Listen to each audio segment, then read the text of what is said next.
કાશ્મીરમાં થયેલા પહેલગામ હુમલાએ 26/11 અને કલમ 370 નાબૂદ કર્યા પછી નાગરિકોને નિશાન બનાવતો સૌથી મોટો આતંકવાદી હુમલો માનવામાં આવી રહ્યો છે।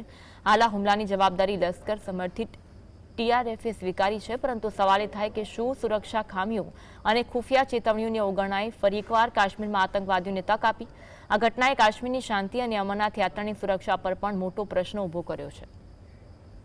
પહેલગામમાં થયેલા આતંકવાદી હુમલાએ સુરક્ષા વ્યવસ્થાની ખોલી પોલ। 26/11ના મુંબઈ હુમલા બાદ નાગરિકોને નિશાન બનાવતો આ સૌથી મોટો હુમલો। ધારા 370 નાબૂદ થયા પછી ખીણની સુરક્ષા સ્થિતિની ઉજાગર થઈ વાસ્તવિકતા। પાકિસ્તાન સમર્થિત લશ્કરે તૈયબાના ધ રેઝિસ્ટન્ટ ફ્રન્ટે સ્વીકારી જવાબદારી।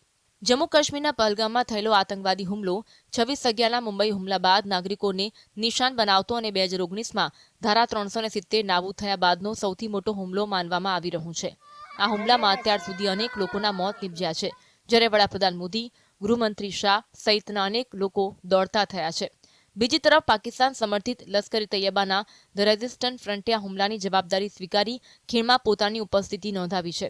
વાસ્તવમાં હુમલા વખતે પોલીસ અને સેનાની વર્દીમાં આવેલા 4 આતંકવાદીઓએ પર્યટકોનું ધર્મ પૂછી કલમા બોલાવી તેમના પર અંધાધૂંધ ગોળીબાર કર્યો।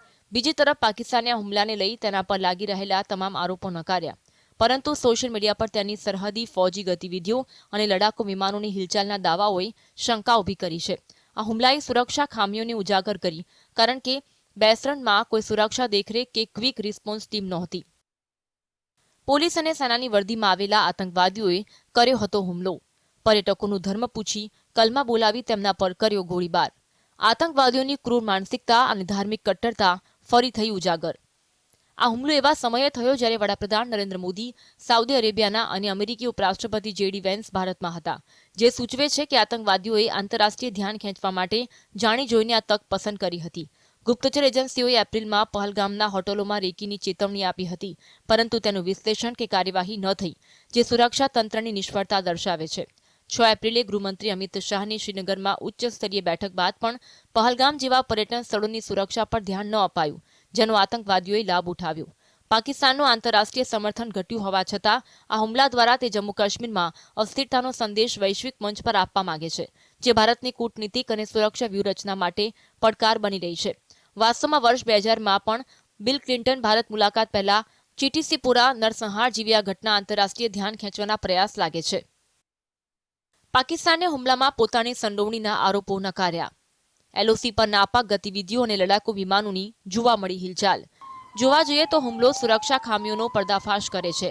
ખુફિયા ચેતવણીઓનો પ્રભાવ, રેકીની અવગણના અને પર્યટન સ્થળો પર સુરક્ષાનો અભાવ એ સાબિત કરે છે કે કેન્દ્રની મોદી સરકાર કલમ 370 હટાવી પોતાની જાત પર ગર્વ અનુભવી રહી છે કે ખરેખર 370 હટ્યા પછી ખીણમાંથી 100% આતંકવાદનો સફાયો થયો છે, પરંતુ સ્થિતિ એકદમ વિપરીત જોવા મળી રહી છે। હાલ તો મિની સ્વિટ્ઝરલેન્ડના નામે ઓળખાતા સ્થળ પહલગામ સુધી આતંકવાદીઓ પોતાની ઉપસ્થિતિ નોંધાવી કેન્દ્રની મોદી સરકાર સામે મોટો પડકાર ફેંકી રહ્યા છે, પરંતુ PM મોદી પણ આતંકવાદ સામે પીછેહટ કરે તેવું લાગતું નથી।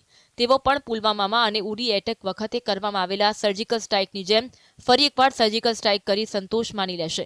ખરેખર આતંકવાદી હુમલાઓ દર્શાવે છે કે કેન્દ્ર સરકાર તરફથી કરવામાં આવેલા નિવારક ઉપાયો હજુ અપૂરતા છે। ભારતે હવે ખુફિયા તંત્રને મજબૂત કરવું, પર્યટન સ્થળો પર સુરક્ષા વધારવી અને આવી બેદરકારી માટે જવાબદારી નક્કી કરવી પડશે, જેથી આવા હુમલાઓ રોકી શકાય અને કાશ્મીરની શાંતિ અને પર્યટનનું રક્ષણ થઈ શકે। Bureau report GSTV।